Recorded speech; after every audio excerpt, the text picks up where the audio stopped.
Ex-girlfriend wants to cut off our electricity? No problem. Hey, please tell me if this is inappropriate for the sub and I'll post it elsewhere. I was living with my girlfriend and a roommate, and we split the cost of every bill evenly, even though each bill was in one person's name. Well, that was the idea, but I naively helped my girlfriend pay her part of the bills, i.e., paid completely for most of them. The rent was in my name, the electricity in my girlfriend's, etc. Well, I eventually got tired of her crap, arguments, smelly gerbils, not doing chores, and we broke up. It was messy.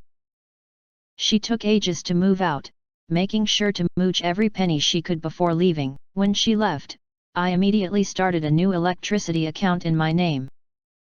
A week later, I got a letter of confirmation in the mail, but I also received the electricity bill for the last 3 months my ex was living with us.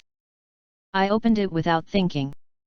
We couldn't even pay it if we wanted to because the bill was in her name. I shot her a text. Me, yo, you got the electricity bill in the mail. It's $120 so come pick up $40 from each of us. X, where's the other $40? We agreed I wouldn't pay bills after I move out. As if she did before. Me, you were still living here for the time period of the bill. X, this is bullshit. I'm not going to pay a thing. We had an agreement. Me, well. You can come over to get our part, or you can pay it alone. X, the way I see it, you can either bring the $120 to my place or have fun in the dark lol. Me, you got me there.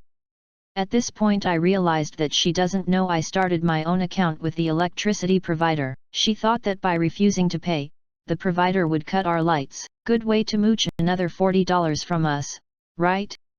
But that's not quite what happened. A few weeks later, I received another letter from Elac company with her name on it. Probably a late payment warning. I sent her a text to tell her, and she responded, LOL, why are you so desperate to talk to me? You know what you have to do. Another letter came in for her. This one was probably late fees. I have to guess because I never opened them.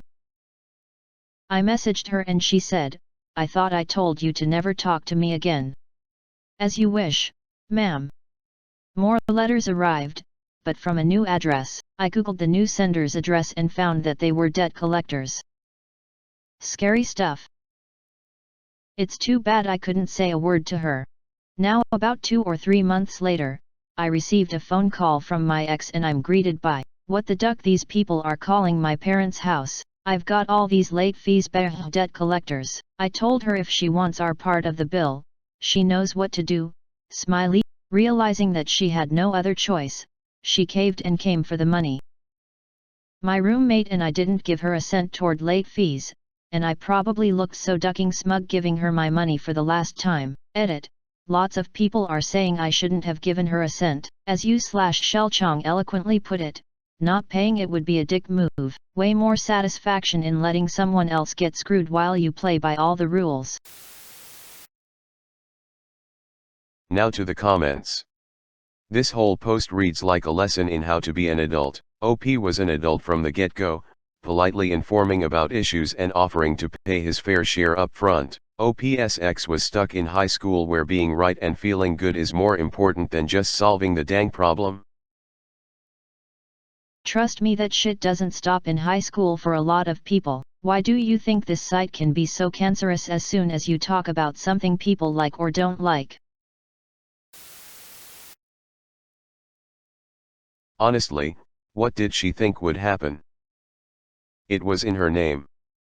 She is just lucky that you were honest enough to switch the account to your name.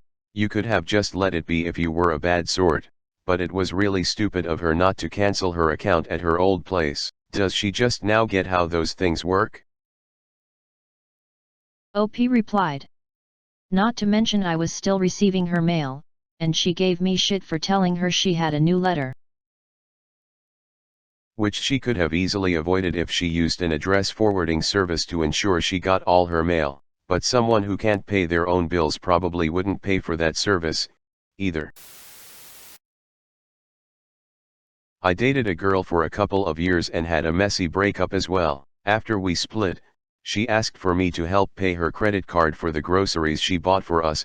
It was only about $300. I said I didn't have a problem paying for that provided she reimbursed me for half of the mortgage and utilities for the last year and a half. I had been paying 100% of those bills. Never heard from her again after that. Breakups suck, but I'll be danged if those small victories like that don't feel good. OP replied. I don't really tell this story in person because folks usually stop me and say, why were you paying all her stuff? I don't have a good answer. I was naive, I guess. Oh well, we learn.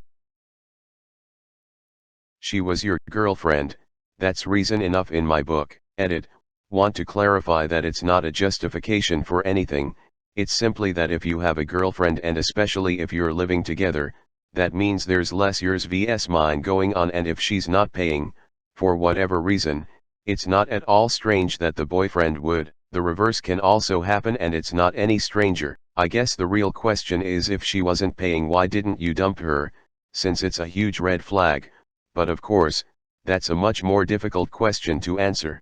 Emotions and all that. I know this isn't malicious compliance, but my God, this reminds me of a situation that happened at my last job, which I quit almost 2 years ago. This happened a year before that. That pisses me off to this day whenever I remember it. I worked for a natural gas company as a CSR taking frontline calls. Guy called in to take over service for his address. He gave us a contact number which happened to match _A_, not primary, contact number on the previous account that had just moved out.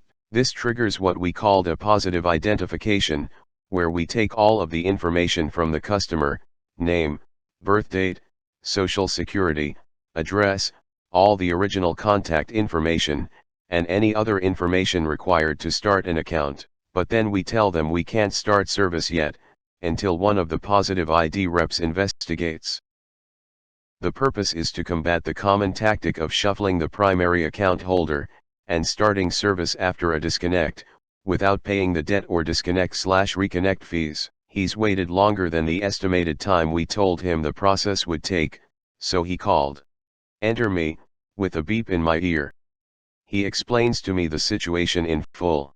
Turns out this guy had an ex-girlfriend who was psycho, but the account was in her name. He had already admitted to living at the house during the previous account's debt accrual, so we now had a hard requirement that either he provide us alternative proof that he was not living there, a dated bill or something with another service address, or the other account needs to have its balance paid off. He perks up at this and says, yeah, I'd be happy to pay the account. What's the balance? This is when shit starts to approach the fan. He is not authorized on the previous account, so I can't talk to him about it. He's confused at first, understandably, because I just essentially told him that he's responsible for a debt that I'm not allowed to discuss with him. I tell him that the best course of action would be to contact the account holder. I couldn't even say /confirm her name to him, and have them either A.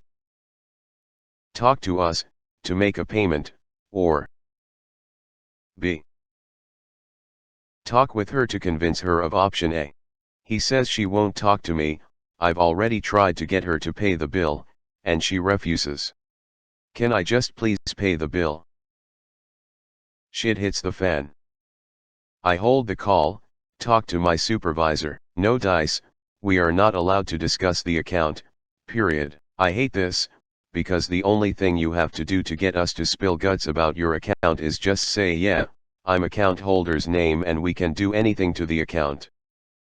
He could contact our IVR to make a payment, but that would require him knowing the account number, yet another thing I can't give to him. He asks me if we can call the IVR together, and I could put the account number in myself. No dice, because the IVR would tell him the balance, which is privacy critical and also why I couldn't take a check over the phone. He begged me to let him pay the bill, and I begged my supervisor to let him, and that this is just a ridiculous catch-22 of policies. Soup shut me down, hard, and told me to end the call ASAP and get back to another call. I wrote down his phone number, the account number, and the balance on a sticky note. I was going to try to anonymously give him the information, but I had second thoughts about being the only rep to make a big stink about the situation, so I threw the note in the company shredder.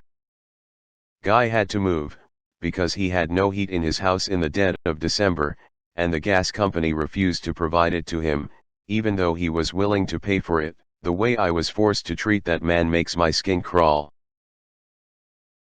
OP replied. Dang dude, that's just a raw deal for everybody. I don't even know if the policy is unfair. Just an unlucky situation.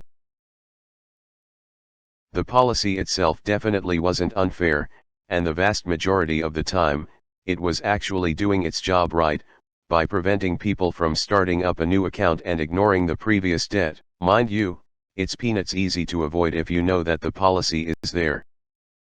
The reps hated it because of how we were told to present it to the caller. We were trained to lie about it, and were not allowed to explain exactly what was happening, only encouraged to say something like, "Thank you for all of the information, I will now submit your application to the applications department, and they will call you back to schedule a tech to turn the gas on." One of my peeves is lying to people. I find it difficult to come up with a different scenario when I know full well what is actually going on.